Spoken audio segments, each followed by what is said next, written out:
ஓம் ஸ்ரீ குருபியோ நமக.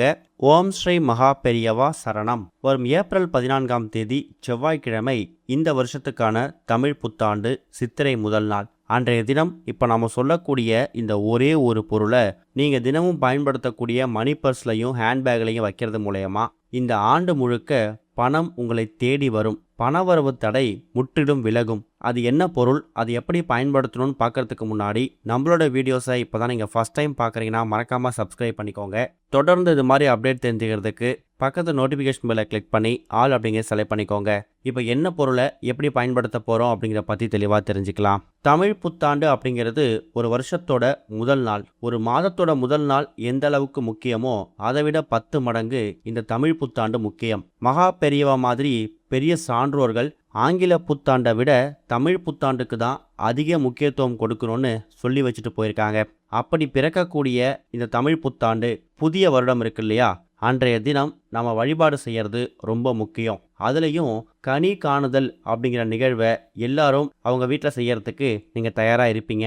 நிறைய பேருக்கு இந்த கனி காணுதல் அப்படின்னா என்னென்னு தெரிஞ்சிருக்கும், சில பேருக்கு தெரியாமல் கூட இருக்கலாம். மா, பலா, வாழை இது மாதிரி முக்கனிகளையும், முகம் பார்க்கக்கூடிய கண்ணாடி, பூக்கள், பழங்கள், அதே மாதிரி வீட்டில் இருக்கக்கூடிய தங்கம், வெள்ளி நகைகள், சில்லறை நாணயங்கள், ரூபாய் நோட்டுகள் இது எல்லாத்தையும் ஒரு சிறிய தட்டில் எடுத்து பரப்பி வச்சுட்டு பங்குனியோட கடைசி நாள் இரவு நீங்கள் தூங்க போகணும். மறுநாள் சித்திரை முதல் நாள் பிறக்கக்கூடிய இந்த புதிய வருடம் இருக்குல்ல, பராபவ வருடம். அப்படி பிறக்கக்கூடிய அந்த தமிழ் புதிய வருடத்தில் தூங்கி எழுந்ததுக்கு பிறகு நாம் கண் விழிக்கக்கூடியது நீங்கள் முதல் நாள் தட்டில் எடுத்து வச்சிருக்கக்கூடிய அந்த பொருட்களில் தான். அந்த பொருட்களில் கண் விழித்தது மட்டும் இல்லாமல் அந்த எல்லா பொருட்களையும் எடுத்து நீங்கள் உங்கள் கண்ணில் ஒத்திக்கணும். கூடவே அந்த தட்டில் வைத்திருக்கக்கூடிய அந்த முகம் பார்க்கக்கூடிய கண்ணாடியில் உங்கள் முகத்தை பார்க்கணும். நிறைய பேருக்கு அதிர்ஷ்டவசமாக அவங்க வீடு பக்கத்தில் கோவில் கோபுரம் ரொம்ப எளிதாக தெரியும். அப்படி கோவில் கோபுரம் தெரிஞ்சா முதல் வேலையா கனி காணுதலை முடிச்சுட்டு அடுத்ததா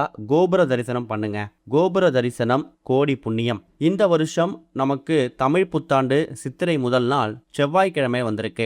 செவ்வாய்க்கிழமையில மதியம் 3லேருந்து 4:30 வரைக்கும் ராகு காலம் இருக்கு. காலையில 9லேருந்து 10:30 வரைக்கும் யமகண்டம் இருக்கு. எல்லோராலையும் அவ்வளோ சீக்கிரம் காலை நேரத்தில் எழுந்து சுத்தபத்தமாக குளிச்சுட்டு பூஜைகள் பண்ண முடியாது. அன்றைய தினம் காலை நேரத்தில் 2 நல்ல நேரம் வருது. ஒன்று காலையில் 7:30லேருந்து 8:30. இந்த 1 மணி நேரத்தில் தமிழ் புத்தாண்டுக்கான பூஜைகள் பண்ணலாம். அதை விட்டிங்கன்னா காலையில் 10:30லேருந்து 11:30 இந்த 1 மணி நேரமும் ரொம்ப உகந்தது. நிறைய பேருக்கு தமிழ் புத்தாண்டு தினத்தில் திருப்பஞ்சாங்கம் வாங்கி வீட்டில் வைக்கக்கூடிய வழக்கம் இருக்கும். அப்படி பழக்கம் இல்லைனாலும் பஞ்சாங்கம் வாங்கி வைத்து வீட்டில் வச்சு பூஜை பண்ணுறது கூடுதல் நன்மைகளை ஏற்படுத்துமாம். அதே மாதிரி தமிழ் புத்தாண்டு தினத்தில் கண்டிப்பான முறையில் அறுசுவைகளில் உணவு நீங்கள் செய்யணும். அறுசுவைகளில் தனித்தனி உணவை செய்து சமைத்து சாப்பிட்டாலும் சரி, இல்லை ஒரு உணவு செய்யும் போது அந்த உணவில் அறுசுவைகளும் இருக்கிற மாதிரி செய்தாலும் சரி. அதுக்கு இந்த மாங்காய் பச்சடி ஒரு உதாரணம். அதில் எல்லா சுவைகளும் கலந்திருக்கும். அதை நீங்கள் செய்யும்போது வாழ்க்கையில் அறுசுவைகள் மாதிரியே எல்லா விஷயங்களும் உங்களை தேடி வரும். அதுதான் அறுசுவை உணவை தமிழ் புத்தாண்டு தினத்தில் சமைத்து சாப்பிடுவதற்கான முக்கியமான நோக்கம். இது போக தமிழ் புத்தாண்டு ஒரு வருஷத்தோட ஆரம்பம். அன்றைய தினம் நாம் செய்யக்கூடிய பரிகாரங்களும் வழிபாட்டு முறைகளும் இந்த ஆண்டு முழுக்க நமக்கு பணவரவை ஏற்படுத்தி கொடுக்கும். பணவரவு தடை எதுவாக இருந்தாலும் அது முற்றிலும் விலக்கப்படும். அப்படிப்பட்ட ஒரு அற்புதமான ஒரு தாந்திரிக பொருள் தான் நீங்கள் தமிழ் புத்தாண்டு தினத்தில் பூஜையில் வச்சு பூஜை பண்ணிட்டு அதுக்கப்புறம் ஆண்களாக இருக்கிற பட்சத்தில் நீங்கள் பயன்படுத்தக்கூடிய மணி பர்ஸ்லையும், பெண்களாக இருக்கிற பட்சத்தில் நீங்கள் தினமும் பயன்படுத்தக்கூடிய ஹேண்ட்பேக் இல்லை சின்னதாக மணி பர்ஸ் வச்சுருந்தாலும் அதில் நீங்கள் வச்சுக்கலாம். அது முதல்ல என்ன பொருள் அப்படிங்கிறது நீங்கள் தெரிஞ்சுக்கணும். தாந்திரிகத்துக்கு நம்ம எந்த ஒரு பொருளை பயன்படுத்தினாலும் அதுக்குன்னு தனி மகிமை இருக்குது. அப்படிப்பட்ட அற்புதமான ஒரு பொருள் தான் கருப்பு ஏலக்காய். ஏலக்காயே பல மகத்துவம் நிறைந்த ஒரு பொருள். மகாலட்சுமி கடாட்சம் அதிகம் இருக்கக்கூடிய வாசனை மிகுந்த ஒரு பொருள். அதை விட 10 மடங்கு சக்தி வாய்ந்தது இந்த கருப்பு ஏலக்காய். இந்த கருப்பு ஏலக்காய் நாட்டு மருந்து கடைகளில் நிச்சயம் கிடைக்கும். உங்கள் வீடு பக்கத்தில் இருக்கக்கூடிய சூப்பர் மார்க்கெட்லையும் ரொம்ப எளிதாக கிடைக்கும். விலையும் ரொம்ப கம்மி தான். முதல்ல இந்த கருப்பு ஏலக்காய்க்கு என்னென்ன மகிமைகள் இருக்குது அப்படின்னு நீங்கள் தெரிஞ்சுக்கணும். ஜோதிட சாஸ்திரப்படி கருப்பு ஏலக்காய் ராகு அப்புறம் சனி பகவான் கிரகத்தை தாக்கத்தை குறைக்க பயன்படுது. ஜாதகத்தில் ராகுவால் ஏற்படக்கூடிய தடைகள், குழப்பங்கள் நீங்க கருப்பு ஏலக்காய் கை கொடுக்கும். அடுத்ததா தன ஆகர்ஷண, அதாவது பணத்தை ஈர்க்கக்கூடிய தன்மை கொண்டது இந்த கருப்பு ஏலக்காய். மகாலட்சுமிக்கு உகந்த நறுமண பொருட்கள்ல ஒன்றா இது கருதப்படுவதால இது வறுமையை நீக்கி செல்வத்தை சேர்க்கும். வீட்டில் இருக்கக்கூடிய எந்த விதமான பிரச்சனை இருந்தாலும் இந்த கருப்பு ஏலக்காயை நம்ம வீட்டில் வச்சிருக்கும் போது கண் திருஷ்டி, எதிர்மறை அதிர்வுகளை இது விளக்கும். குறிப்பா வீட்டில் தொடர்ந்து பிரச்சனைகள் இருந்துகிட்டே இருக்கு அப்படிங்கிறவங்க இந்த கருப்பு ஏலக்காயை பயன்படுத்தலாம். வெளியூர் பயணங்கள் அப்ப நீங்க கருப்பு ஏலக்காயை கையில வச்சுக்கும் போது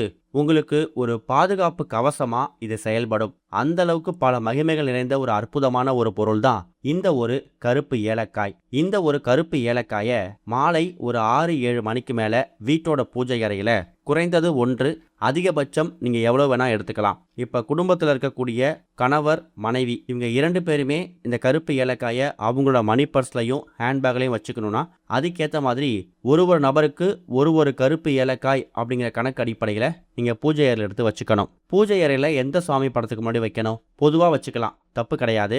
ஏன்னா தமிழ் புத்தாண்டு அப்படிங்கிறது பிறக்கக்கூடிய இந்த புதிய பராபவ வருடம் எல்லா கடவுளோட ஆசீர்வாதமும் நமக்கு சேர்ந்து கிடைக்கும். சின்னதா ஒரு தட்டுல இப்போ நீங்கள் வீடியோவில் பார்க்குற மாதிரி கருப்பு ஏலக்காய் எத்தனை நபர்களை பயன்படுத்த போறீங்களோ அத்தனை நபர்களுக்கு ஏற்றவாறு ஒரு நபருக்கு ஒரு கருப்பு ஏலக்காய் எடுத்து பூஜை அறை வச்சு பூஜை பண்ணிட்டு உங்கள் வீட்டோட பூஜை அறையில் அந்த சாம்பிராணி வாசம், தீபத்தோட ஒளிச்சுடர் இது எல்லாம் நிறைஞ்சிருக்கக்கூடிய நேர்மறை ஆற்றல்கள் மேலோங்கி இருக்கக்கூடிய அந்த இடத்துல குறைந்தது அரை மணி நேரத்தில் இருந்து 1 மணி நேரம் அந்த கருப்பு ஏலக்காய் அப்படியே இருக்கட்டும். அதுக்கப்புறமா இரவு ஒரு 8 மணி 9 மணி அந்த நேரத்தில் அந்த கருப்பு ஏலக்காயை உங்கள் கையில் எடுத்து ஆண்களாக இருக்க பட்சத்தில் நீங்கள் பயன்படுத்தக்கூடிய மணி பர்ஸ் இருக்குல்ல, அதில் கருப்பு ஏலக்காயை அப்படியே வச்சாலும் சரி, இல்லை சின்னதாக உங்கள் உள்ளங்கை அளவுக்கு ஒரு பேப்பர் எடுத்து அந்த பேப்பரில் கருப்பு ஏலக்காயை வச்சு மடித்து நீங்கள் பத்திரப்படுத்திக்கிட்டாலும் சரி. பெண்களுக்கும் இதே முறை தான். நீங்கள் பயன்படுத்தக்கூடிய ஹேண்ட்பேக் இல்லை சின்ன மணி பர்ஸ் வச்சுருக்கீங்க அப்படின்னா அந்த மணி பர்ஸில் இந்த கருப்பு ஏலக்காயை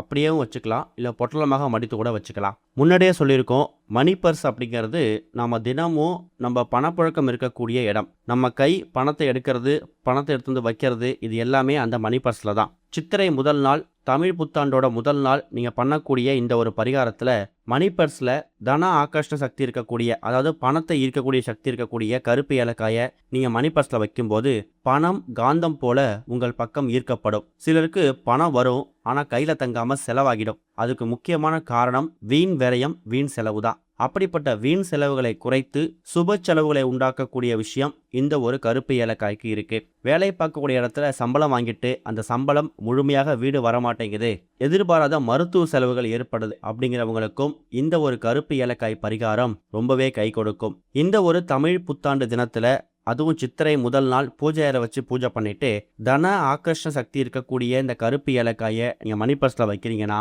21 நாட்கள்லேருந்து இல்லை அதிகபட்சம் 1 மாதம் அந்த மணி பர்ஸில் அந்த ஏலக்காய், கருப்பு ஏலக்காய் அப்படியே இருக்கலாம். அதுக்கப்புறமா அடுத்ததாக வரக்கூடிய ஏதாவது ஒரு வளர்பிறை நாளோ இல்லை அமாவாசை அன்னைக்கோ கூட அந்த கருப்பு ஏலக்காயை நீங்கள் தண்ணியில் விட்டுட்டு மறுபடியும் இதே மாதிரி ஒரு கருப்பு ஏலக்காயை பூஜையில் வச்சு பூஜை பண்ணிட்டு நீங்கள் மணி பர்ஸில் பத்திரப்படுத்தி வச்சுக்கோங்க. இதோட ஆரம்பம் புதிய வருடம் பிறக்கக்கூடிய தமிழ் புத்தாண்டோட முதல் நாள் அன்னைக்கு பண்ணும்போது இந்த வருடம் முழுக்க பணவரவு பின்னி எடுக்கும். ஓம் ஸ்ரீ குருபியோ நமக. ஓம் ஸ்ரீ மகா பெரியவா சரணம்.